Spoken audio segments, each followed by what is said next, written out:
Okay, well, hey, buenos dias, everybody. It's me, Professor Cañado here, and I'm taking advantage of the nicer weather to record this video. So anytime the weather is nice and that I don't have to worry about high humidity or excessively dry heat, especially when the temperatures kick into the hundreds, then I'll definitely then I'll make it a point to come out and record some more videos out here in the patio, and of course, definitely when there's no rain, thunder, or lightning. There were some couple of freaky storms that came through within the last 3 weeks. So I obviously won't be recording during any of that stuff. All right. Well, today I want to talk a little bit more about the topic for the week, and that, of course, is what's happening to the Chicano people, the Mexican Americans, in the latter part of the 19th century, from the 1870s to the 1900s. I'll preview the readings in Beyond 1848, the Zaragoza Vargas book, and of course, say a few things about the film, and also any other articles out there. But first, you're probably wondering what's going on. What's going on here? Well, as you can probably imagine, as I've indicated in the past, I'm definitely a fan of a lot of the music, the rock and roll from the 1980s and going back to the 1970s. But I just find it funny in that 30 years ago, when these guys first started getting popular with both with the High and Dry album, and of course Pyromania and Hysteria, really gave them a whole much larger audience by the end of the 1980s.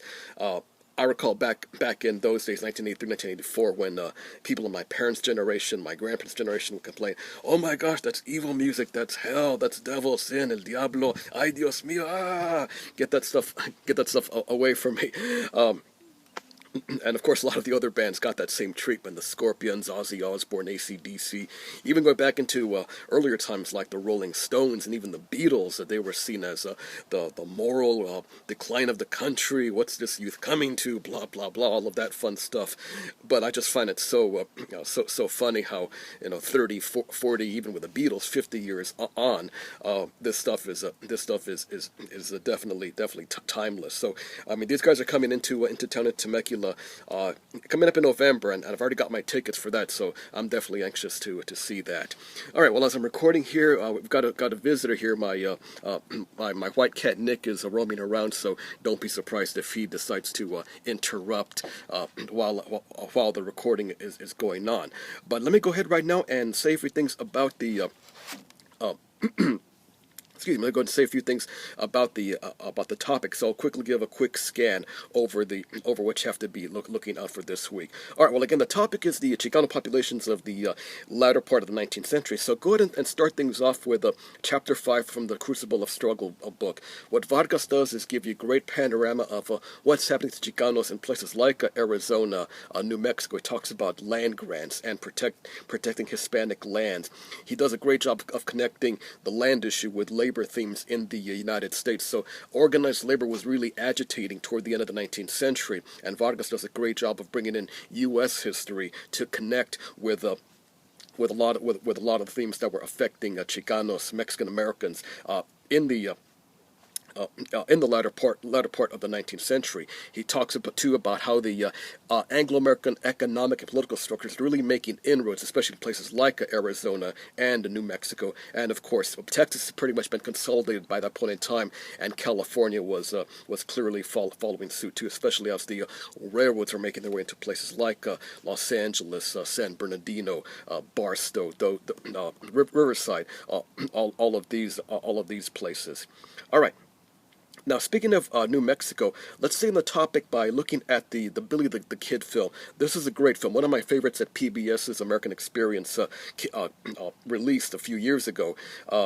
What the film does is show a much more deeper picture of Billy, or William H. Bonney, as he was his other alias at the time, and how because of his Irish Catholic background, Billy essentially understood the Chicano, the Novo Mexicano populations, and he understood their struggles. So a lot of the struggles that Vargas talks about in the Crucible of Struggle, the Billy the Kid film makes note about. But what's interesting is that in Crucible of Struggle, Vargas seems to dismiss Billy. He seems to paint him as a goon, a thug, a this, a that, a bandido, a scoundrel, hoodlum, whatever term you wish to use. But the film has a different portrayal as to how Billy was. I wouldn't say more romantic, but definitely much more favorable than what Vargas is. So really interesting how even among historians, it's to this day, bandits and bandidos like Billy the Kid, Joaquin Murrieta, Tiburcio Vasquez, Gregorio Cortes, who's mentioned in the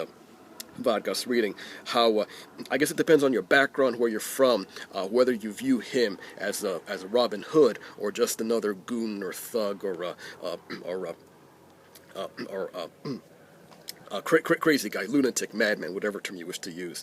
Keep on the New Mexico theme after you see the Billy the Kid film, and check out Robert Rosenbaum's reading from Beyond 1948. Rosenbaum talks about the famous Whitecaps, or Las Gorras Blancas. These were the famous fence cutters in New Mexico.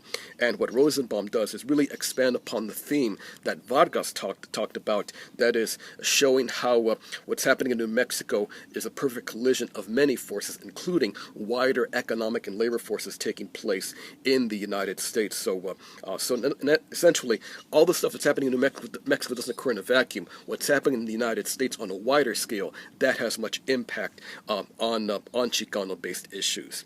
All right, now speaking of wider economic and political themes for the United States, let's go ahead now and take a look at the Spanish-American War PowerPoint program, because what that war does is, I think it does two main things. Number one, it brings the U.S. as a world power and a military power. The influence of people such as Captain Mahan, who's mentioned in the PowerPoint program, Theodore Roosevelt, William McKinley, this idea that while the U.S. has to get involved in war to be part of the spirit of the founding fathers and this and that, blah, blah, blah. In fact, the famous politician at the time, John Hay, who was Secretary of State, called it a splendid little war. So the thinking was the U.S. has to have wars in order to show that it's a big, macho, growing country with all kinds of power and force and Christianity and all of these elements. So the Spanish-American War essentially brings the U.S. into that wider scale, that is, it gets to play with the big boys, the big dogs on the block. So whether it's the Russians, the French, and especially the English and the Germans, the U.S. is now on par with those countries as a growing economic and political power. And the second theme I think that's significant about the war is that it seems to underscore this notion that the U.S. is going to have a disdain toward its I guess you could say subjugated population, especially its Latino populations, because of course some of the major prizes for the U.S. was, of course, Cuba and Puerto Rico, and the perspective about Cubanos is definitely, shall we say, not complimentary back then, and I guess you could say in a similar vein along those lines. Of course, the Philippines was also part of the economic, the imperial prize, because the Philippines was another of the Spanish colonies, but also too, I think this notion of conquering different peoples, that extends to this idea that that Latinos, Mexicanos, Chicanos, Mexican Americans, they too are seen as, you might say, subjugated people. Of course, African Americans had been in that category since the early days of the Republic. So you might say that notion of negative views toward minority populations, that's just more and more enhanced by the legacy of the Spanish-American War.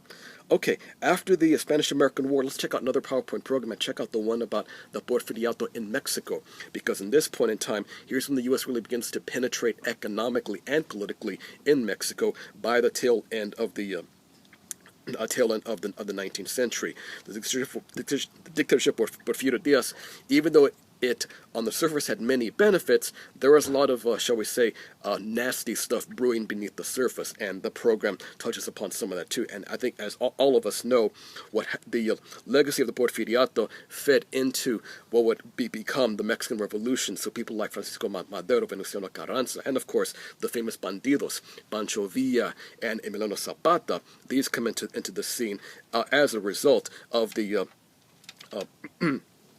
of the harsh economic and political policies imposed upon by the Porfiriato. And of course, as I indicated, Diaz was, of course, getting a lot of economic and political support from the U.S., major enterprises, railroads, agriculture, steel, uh, uh, uh, uh, uh, minerals, mining, all of that stuff really begins to make its presence felt in not just in Mexico, but of course in the Southwest too, places where the stuff would be shipped from Mexico to the U.S., Arizona and Texas. That's a major theme that's unfolding too. Okay, finally, let's conclude the readings with the final reading from Between the Conquests. I'm sorry, Beyond 1848. That's the article by Thomas Sheridan. Sheridan looks at what's happening in Tucson by the end of the 19th century into the early parts of the 20th century. What Sheridan does is basically encapsulate a lot of these ideas and elements that I've mentioned on a much more macro scale into more of a micro scale, more of a smaller scale. So essentially, Tucson is like a microcosm of what's happening in the U.S. vis-a-vis its relations with Mexico.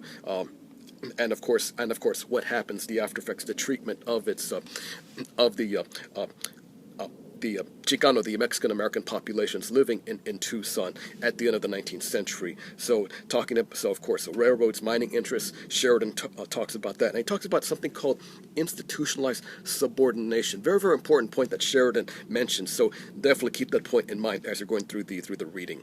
Okay, well, that covers this discussion of what the readings are all about. So as I mentioned in the previous video, I'll combine what I have written on the module overview essays along with these videos. So hopefully with the combination of the videos and the overview essays, you get more of a better sense of how to attack the readings as we press forward. So for sure, at the beginning of the weeks, either Mondays or Tuesdays, that's when these videos will be ready for you inside the respective modules. Okay, well, that's it from here.